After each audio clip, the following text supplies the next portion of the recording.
오늘 첫 키워드는 집값 폭등 신호탄입니다. 논란을 빚었던 민간택지 분양가 상한제가 곧 시행됩니다. 정부가 오늘 세부 기준을 공식 발표할 예정인데요. 집값을 오히려 높일 것이라는 우려도 있었는데 박사님, 이번 정책 실효성이 과연 있을까요?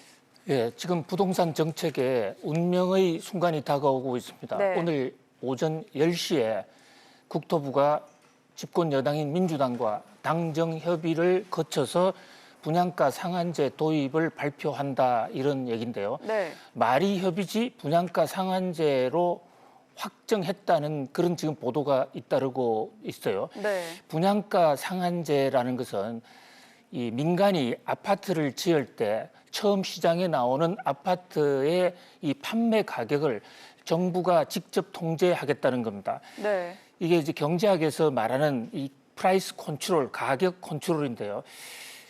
그 자본주의 사회에서 이 시장의 가격은 근본적으로 수요와 공급에 따라서 결정이 되도록 되어 있습니다. 물론 전쟁이 일어났다든지 또는 아주 불가피한 경우에 가격을 통제할 수도 있습니다만은 그것은 철저히 법에 의존을 해야 되고 또 그것은 일시적으로 끝나야 된다는 게 한결같은 이 경제학자들의 주장이에요. 네. 가격을 좀 낮추어 보자, 부동산 가격을 안정화시켜 보자 하는 이 김현미 장관과 국토부의 뜻은 나름대로 충분히 그 국민적 지지를 받을 만하고 또 나름대로 명분도 있습니다.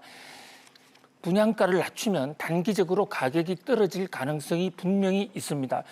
그러나 분양가를 낮추게 되면 지난 그 문재인 정부 그 전에 노무현 정부가 했던 것처럼 2007년에 분양가 상한제를 도입했다가 그 분양 물량이 대폭 줄어들었죠. 네. 적어도 재건축, 재개발을 하려는 공급이 단기적으로 크게 줄어들 가능성이 있습니다.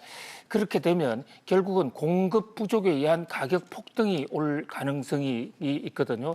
이를테면 정부가 짜장면 가격이 좀 비싸다 해서 전국의 모든 중국집의 짜장면 가격을 정부가 원하는 가격, 지금의 예를 들어서 8,000원이라 그러면 그걸 3,000원에 팔아라 이러면 네. 단기적으로 3,000원짜리 짜장면이 나올 수가 있습니다.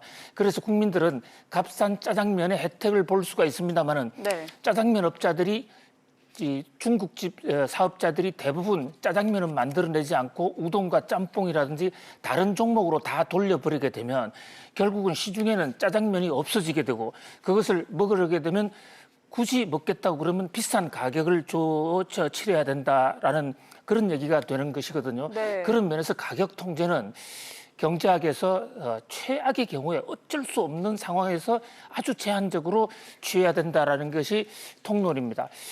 이 정부 도입, 정부 규제를 적극 옹호했던 이 경제학자 케인즈도 2차 대전 이후에 영국이 가격이 올라가니까 가격 통제를 하려고 그러니까 그게 대해서 아주 일격을 가했습니다. 우리는 히틀러와 같은 독재자들이 아니다. 가격을 어떻게 통제할 수가 있느냐. 가격 통제의 참상은 가격 폭등으로 나타난다. 이러면서 오히려 세금 정책을 통해서 시장의 수요를 줄여야 된다라고 이렇게 갈파하기도 했죠. 이 케인즈의 경제 정책이 바로 지금 문재인 대통령 경제 정책의 사상적, 이론적 근거가 된다고 볼 때 오늘 정부가 도입하려고 하는 분양가 상한제는 케인즈 경제학, 정부의 기본 강령에도 맞지 않는다. 그런 점에서 왜 이렇게 시장에서 많이 비판하는 것을 굳이 도입하려고 하느냐. 세간에서는 선거를 겨냥한 어떤 이 프로파간다가 아니겠는가 이렇게 한 그런 비판적인 시각도 없지 않아요. 특정 지역 강남을 정면 타격했을 때 국민적인 카타르시스는 줄 수가 있죠. 네. 그러나 장기적으로 카타르시스 시켜준 국민들한테도 가격 인상으로 인해서 2, 3년 후에 가격 폭등의 그 부담을 안겨준다면 그것은 책임 있는 정부라고 하기 어려울 것으로 보입니다. 어쨌든 오늘 마지막 당정 협의, 분양가 상한제를 향한 당정 협의 기추가 주목됩니다. 네, 이어서 두 번째 키워드 보겠습니다.